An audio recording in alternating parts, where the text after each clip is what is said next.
नमस्कार दोस्तों, study with Shyam में आप सभी का स्वागत है।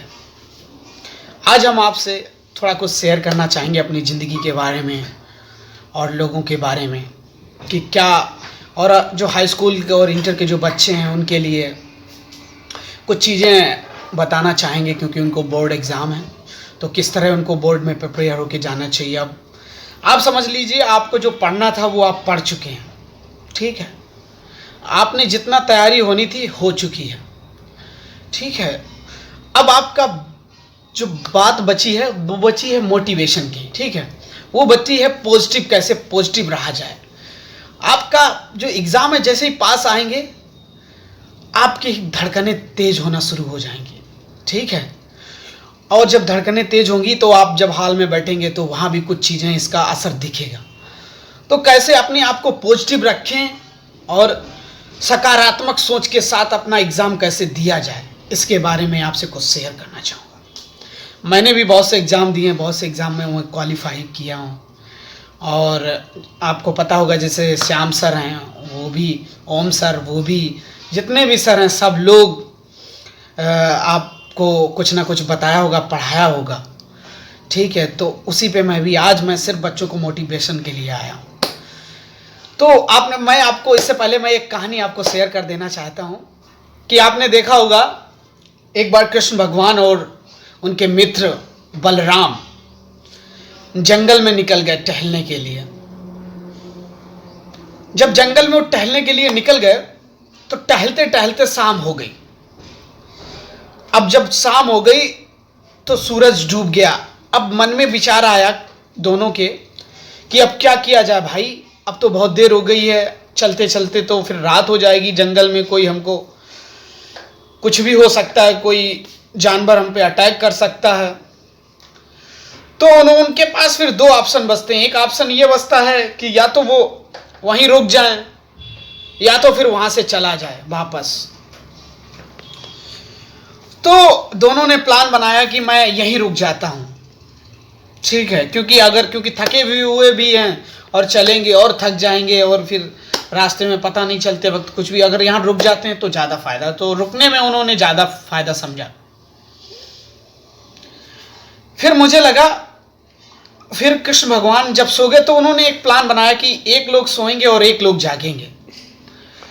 तो जब एक लोग सोएंगे एक लोग जागेंगे तो ठीक है, कृष्ण भगवान सो गए, बलराम जो देख रहे हैं माहौल की क्या है, कहीं कुछ निगरानी कर रहे हैं।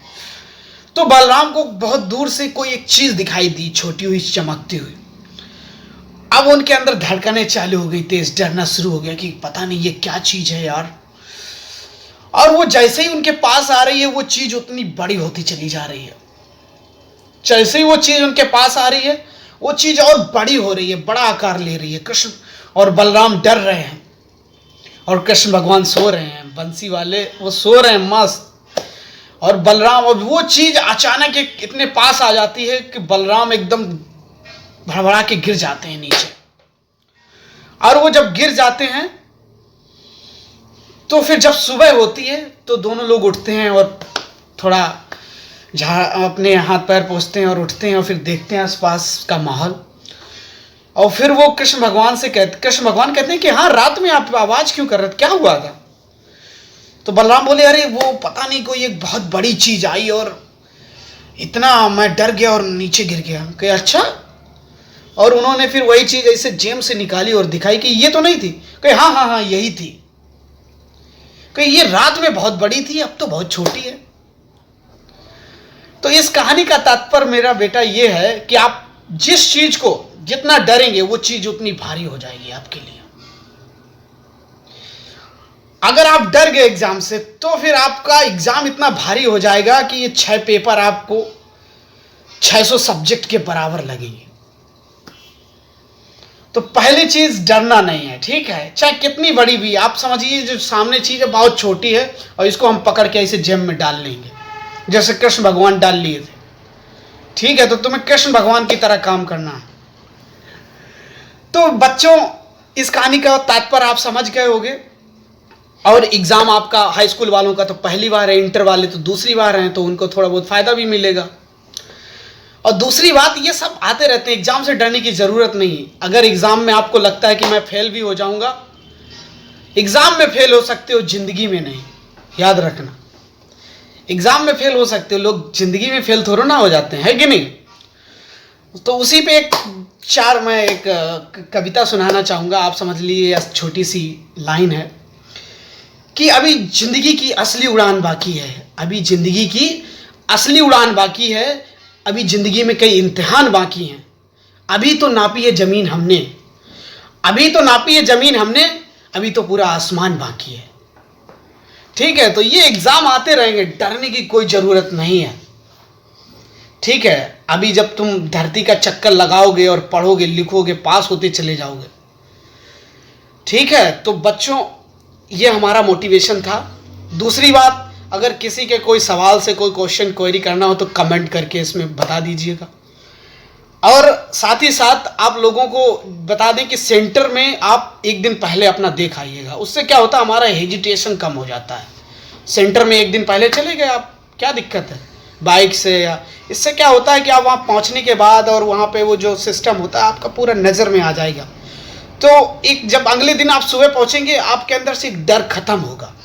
ठीक है, तो जगह आप एक दिन पहले देखिए, ये अच्छा होता है। दूसरी बात, आपको अब वहाँ गए, अंदर घुसे, जब आप बैठेंगे तो बिल्कुल कूल डाउन पानी यानी फ्रेश होकर के कूल डाउन होकर बैठ जाइएगा आपको। ठीक है, और इस चैनल को लाइक शेयर एंड सब्सक्राइब करें। और बहुत से टीचर आपको सपोर्ट करने वाले मिले, उनका भी सहयोग करिएगा। ऐसा नहीं है कि उनके साथ उलझ गए, बच्चों के साथ कोऑपरेट करिएगा और अपना शांति से एग्ज़ाम दीजिए, जितना आता है उतना करिएगा। ठीक है, और कुछ नहीं है जीवन में। और बस ये समझिए कि हमको अच्छा करना है, आपका अच्छा हो जाएगा। अगर आपने सोचा कि अरे नहीं मुझसे नहीं हो पाएगा, टीचरों के साथ कोऑपरेट करना है आपको। ठीक है, बहुत से वहाँ पे टीचर होंगे जो आपके घर परिवार यही सब हमारे ही लोग होते हैं। ठीक है, तो उनके साथ इस तरह का बिहेव नहीं करना चाहिए कि उनको लगे कि नहीं ये बच्चे एग्ज़ाम देने आए थे, सही नहीं थे, इनका भला नहीं होगा। तो जो आप कोऑपरेट करोगे वो भी आपका सहयोग करेंगे। सहयोग का मतलब ये है कि आपका मतलब बताते रहेंगे कि आपका ये समय है, टून हर चीज़ें आपको पानी आनी अवेलेबल। ठीक है, दूसरी बात, अभी तो आपकी शुरुआत है बेटा, जर्नी की शुरुआत है इसमें। ठीक है, हाई स्कूल वाले बच्चों को आप समझ लीजिए, सीढ़ी चढ़ते हैं ना, तो जो पहली सीढ़ी है वो यही है। ठीक है, पहली सीढ़ी है, तो पहली सीढ़ी से गिर जाओगे, इतनी चोट नहीं लगेगी। लेकिन अगर आप चढ़ते चढ़ते जब ऊपर से जो गिरता है उसको बहुत चोट लगती है ना। तो हाई स्कूल बच्चों को इतना डरने की ज़रूरत नहीं है। ठीक है, पॉजिटिव माइंडसेट के जाना है। आपने देखा होगा चींटी कितने बार चढ़ती है। ठीक है, चींटी कितने बार चढ़ती है दीवारों पर और बार बार फिसलती है, और मन में साहस, ठीक है, मन में साहस और इच्छा लेकर के वो बार बार, और एक दिन उसकी मेहनत बेकार नहीं होती, और कोशिश करने वालों की कभी हार नहीं होती है। आप कोशिश करिएगा। ठीक है, और हमारी तरफ से आप सब लोगों को बेस्ट विशेस हैं, और एग्ज़ाम बस आने ही वाले हैं। आप एकदम आप समझ लीजिए तैयारी हो चुकी है, उसमें कोई नो डाउट। ठीक है, जो बच्चा है और उसको रिवीजन कर सकते हो, 4-5 दिन बचे हैं, डेली रिवीजन, वही रिवीजन करिए जो चीज़ें पढ़ी हैं आपने। और इसके अलावा आप अपने फ्रेंड, अपने जो दोस्त हैं सर्कल, उनसे फ़ोन पर ऐसी चीज़ें बातें उनसे उसी से मुद्दे से बात कर लीजिएगा, तो बहुत सी चीज़ें क्लियर हो जाती हैं। इधर उधर की बजाय आप इन्हीं चीज़ों में 5 दिन लगा दीजिए, क्या दिक्कत है, आपका काम हो जाएगा, बेहतर हो जाएगा। मतलब आप जितना अच्छा कर सकते थे उससे और अच्छा हो जाएगा जब आप ऐसी बात करेंगे सर्कल में कि पेपर है, ये पढ़ लिया, ये बच गया है, हो सकता है बचा हुआ वाला तुम दोबारा आज जाके देख लो। तो ये चीज़ें हैं, अपने दोस्त के सर्कल में भी आप डिस्कशन कर ले सकते हो, किताबों को पढ़ सकते हो, और दूसरी बात, उन चीज़ों से दूर रह सकते हो इस वक्त 4-5 दिन में जो आपको डिस्ट्रैक्ट करती हो, जैसे फेसबुक हो गया, ट्विटर हो गया। ठीक है, और बहुत सी चीज़ें हैं जो आप खुद समझते हो, बताने की ज़रूरत नहीं है मुझे। ठीक है, तो ये चीज़ें डिस्ट्रैक्शन 4-5 दिन की बात है, महीने भर की बात है। इसके बाद फिर आपके लिए एक समय आएगा मस्ती के लिए, मस्ती करिएगा, फिर धीरे धीरे आप चढ़ते जाइए। दूसरी बात, चैनल को लाइक और शेयर और सब्सक्राइब करना ना भूलिए। मैं आपके लिए बहुत मेहनत करता हूँ और दबा के।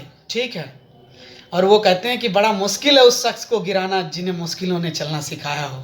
आप लोग मुश्किलों से चल रहे हैं। हाई स्कूल आपके लिए बहुत मुश्किल होगा, पहली सीढ़ी है, चढ़ना मुश्किल है। ठीक है, इसलिए आप लोग मेहनत करिएगा और एग्ज़ाम अपने बेहतर। नमस्कार मित्रों।